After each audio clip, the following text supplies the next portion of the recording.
Je sais pas vous, mais moi, ça m'a donné drôlement soif tout ça. Alors si on parlait un petit peu des eaux de l'hydratation, cette fois en interne. Chaque jour, on rejette plusieurs litres d'eau, par les urines bien entendu, la sueur, la salive, etc. Et il va falloir bien entendu recombler cette eau parce que notre corps en a beaucoup besoin. Donc on va retrouver aux alentours des 2,5 litres par jour à remettre dans son organisme. Alors ça peut être réparti de différentes façons selon l'activité de chacun, la température, etc. Mais en moyenne, on estime que 1,2 litres seront absorbés par des liquides purs, 1 litre plutôt par les aliments, et puis le reste, ce sera peut-être de l'eau métabolique. Est-ce qu'on boit trop? Est-ce qu'on ne boit pas assez? Un petit indicateur du pH des urines peut peut-être vous donner la clé pour savoir un petit peu à où vous en êtes. Il vous suffit donc de vous procurer des petites bandelettes de pH avec l'indication. Alors, le range entre 5 et 10 est un bon puisque en moyenne, l'urine ne va pas aller en dessous ni au-dessus, je l'espère pour vous. Au matin, les urines sont relativement acides, donc on se situe au lever, sans avoir bu avant, aux alentours entre 5 et 6 de pH grand maximum. Ceci est d'ailleurs un très bon signe du fait que l'on est nettoyé par les toxines des reins, enfin à travers les reins, toutes les toxines justement de la nuit accumulées.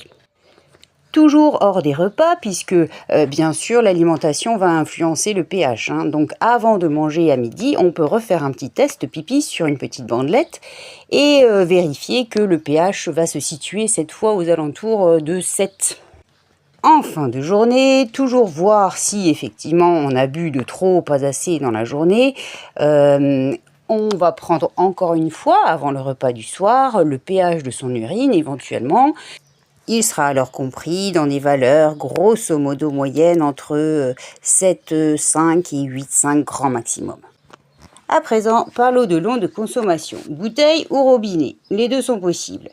Commençons d'abord par déchiffrer les étiquettes et introduisons l'idée une fois de plus du pH. Alors le pH d'une eau idéale sera situé entre 6 et 6,9. Pourquoi? Eh bien parce qu'il va permettre justement la catalyse des réactions biochimiques du corps et permettre l'assimilation des nutriments. Ensuite, il y a le taux de résidus secs. C'est la quantité de minéraux qui reste une fois que l'eau est déshydratée. Plus il est haut, plus l'eau est très minérale. Enfin, nous trouverons les indications de toute la minéralité justement de chaque eau. Il vaut mieux boire une eau peu minérale que de trop. Et l'eau du robinet. Alors, en image, je vous montre de quelle façon nous allons pouvoir aller nous renseigner sur la qualité de l'eau du robinet. Pour cela, je vous invite à vous rapprocher du site sur .gouv, sur lequel on va pouvoir trouver toutes les indications, comme vous pouvez le voir. Alors, on sélectionne sa région, on fait défiler et un petit peu en dessous, il y a une carte géographie sur laquelle vous allez pouvoir sélectionner votre région. Ensuite, une fenêtre nouvelle s'ouvre dans laquelle vous allez pouvoir préciser la commune ou l'ensemble des communes sur laquelle vous allez regarder la qualité de votre eau.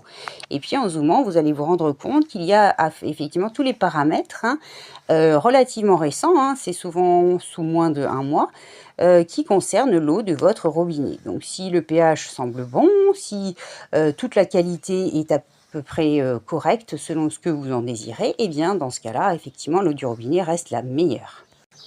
Laissez-moi en commentaire si vous savez ce que signifie « on prend une eau pour ce qu'elle emporte et non ce qu'elle apporte ». Je suis curieuse de savoir si vous le savez. À bientôt les amis.